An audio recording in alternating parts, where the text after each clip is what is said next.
Morning बच्चों। आज हम पढ़ेंगे 12वीं का अर्थशास्त्र। पिछले कक्षा में हमने देखे हैं कि मांग के कीमत लोच। मांग के कीमत लोच में मांग के कीमत लोच के प्रकार में पहला देखे थे कि मांग के कीमत लोच, दूसरा है मांग के आय लोच और आज पढ़ेंगे मांग के आय आड़ी लोच।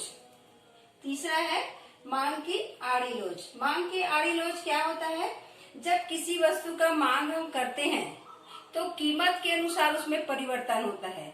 दो स्थानापन्न वस्तु या पूरक वस्तु जिसमें रहता है उसके मांग में उसी के अनुसार आड़ी तिरछी होती है। अगर एक वस्तु का हमको लगता है कि ये महंगी है तो हम दूसरे वस्तु को खरीदते हैं क्योंकि वो उसके पूरक होते हैं। पूरक बोलती है स्थानापन्न होती है। मतलब जैसे चाय और कॉफी, अगर हमको लगता है चाय महंगी हो गई है तो हम उसकी जगह क्या खरीदेंगे? कॉफी खरीदेंगे। वैसे ही समोसा होता है और कचौड़ी होता है, दो है तो एक अगर महंगी हो गई तो उसके जगह में दूसरा आता है तो हम कचौड़ी को लेंगे। समोसा अगर महंगी होगी तो कचौड़ी को लेंगे। तो इसमें क्या है, मांग की जो रेखा होती है वो आड़ी होती है। उसी में देखेंगे इसका दो प्रकार बताया गया है, स्थानापन्न वस्तु और पूरक वस्तु। स्थानापन्न वस्तु में होता है दो एक ही प्रकार की वस्तु होती है जिसका सेवन हम करते हैं। अगर महंगा हो जाए तो उसकी जगह में हम दूसरा उपयोग करने लग जाते हैं। उसी का दिया है चाय और कॉफी का दिया है। जूस में देखते हैं दो प्रकार के, अगर जूस हमको एक महंगा मिल रहा है तो हम दूसरे जूस का उपयोग करते हैं। तो इसमें स्थानापन्न वस्तु होती है कि दो वस्तुएं रहने से एक का उपयोग करते हैं तो अगर एक महंगी हो गई तो दूसरे का उपयोग हम कर लेते हैं। दूसरा बताया गया है पूरक वस्तुएं।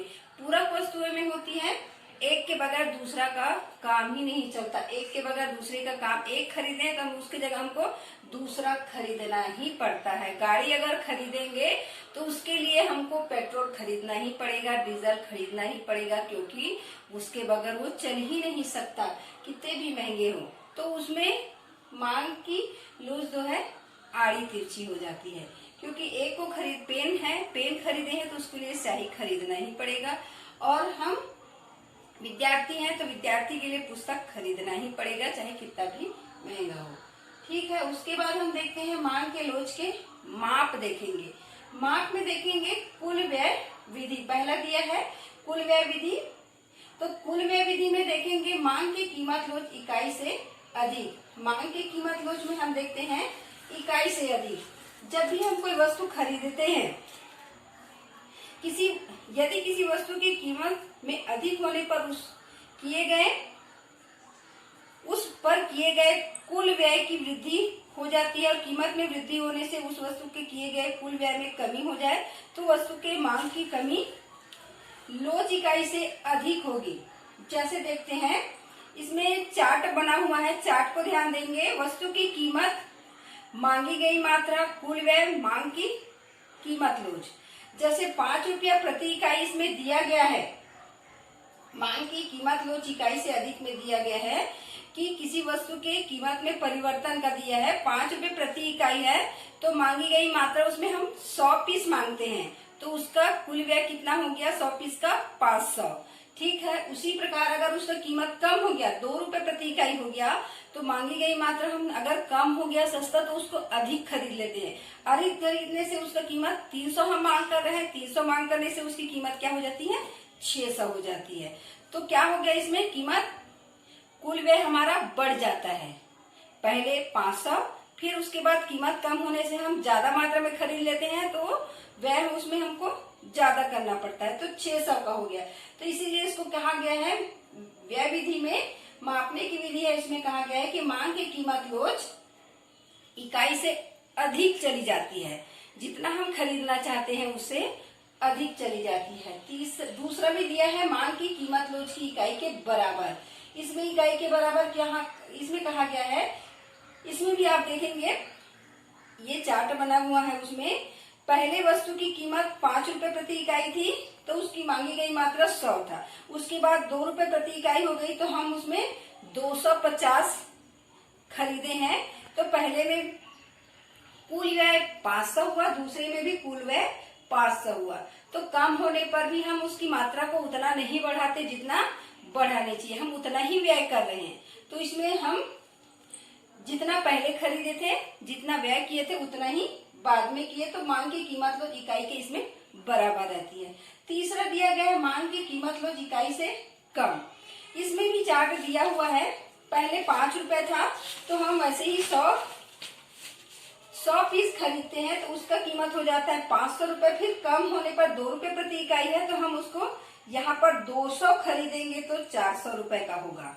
यहाँ पर 250 दिया है तो इसको हम अगर 200 खरीदते हैं तो 400 रुपए होगा। तो ये इकाई से कम खर्च हुआ। अगर पैसा पहले 5 रुपए था तो 100 पीस खरीदे, उसके बाद 2 रुपए कम हो गया तो हम उसको 200 पीस खरीदते हैं तो कुल व्यय हमारा पहले 500 था फिर 400 होगा। तो ये इकाई से कम हो गया। अब देखते हैं मांग के लोच के माप में दूसरा है प्रतिशत अथवा आनुपातिक विधि। ये भी वैसे ही है। इसको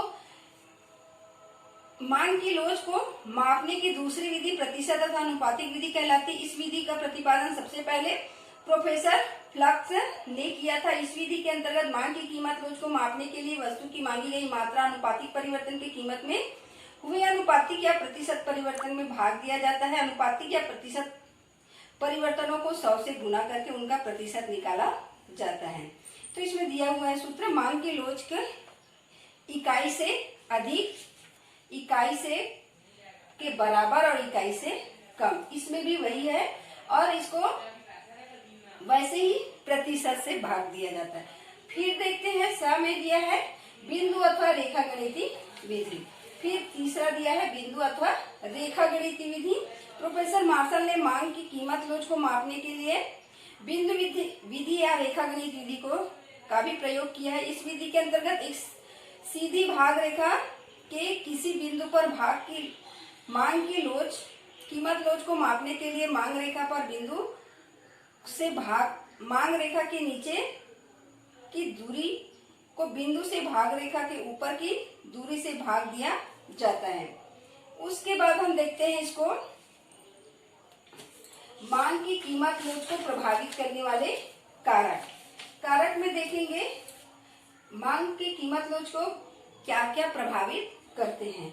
तो वस्तु की प्रकृति, वस्तु की प्रकृति को देखते हैं कि अनिवार्य वस्तु होती हैं जैसे नमक है, माचिस है, पाठ्य पुस्तक, सब्जी, अनाज आदि। इसमें कोई प्रभाव नहीं पड़ता। थोड़ा सा अगर इसमें कीमत में परिवर्तन होगा तब भी हम उसको खरीदेंगे। इसके व्यय में कोई परिवर्तन नहीं होगा क्योंकि ये बहुत ज्यादा जरूरी वस्तुएं होती है। वैसे ही दूसरा है आरामदायक वस्तुएं। आरामदायक कूलर, पंखा हो गया है।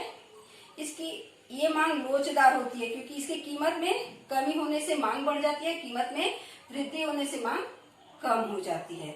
और वैसे ही विलासिता की वस्तुएं भी होती है। विलासिता की वस्तु में अगर वस्तु की कीमत में थोड़े से भी अगर कमी हो गई तो मांग बहुत अधिक बढ़ जाती है। अगर कीमत में थोड़े से भी बढ़ोतरी हुई तो मांग बहुत अधिक कम हो जाती है। ये वस्तु की प्रकृति के ऊपर निर्भर करता है। दूसरा दिया है स्थानापन्न वस्तुओं की उपलब्धि।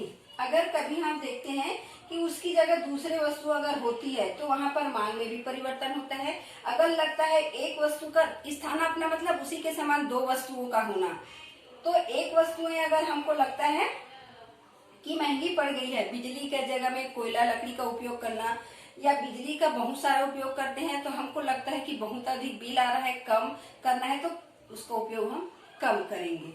तो अगर हमको लगता है कि दो वस्तु में एक का अगर हमको लगता है कि एक का ये कीमत अधिक है तो हम दूसरा खरीदना चाहेंगे।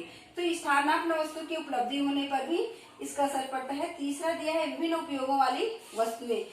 विभिन्न उपयोगों वाली वस्तु में वही होगा जैसे बिजली का बहुत सारा उपयोग होता है, लकड़ी का बहुत सारा उपयोग होता है। लगता है कि लकड़ी बहुत महंगी हो गई है तो हमको किसी एक चीज में उपयोग करना पड़ता है। वैसे ही बिजली बहुत अधिक महंगा हो गया, ज्यादा उपयोग नहीं कर सकते तो सीमित उसका उपयोग करेंगे। वैसे ही वस्तु के उपयोग को स्थगित करने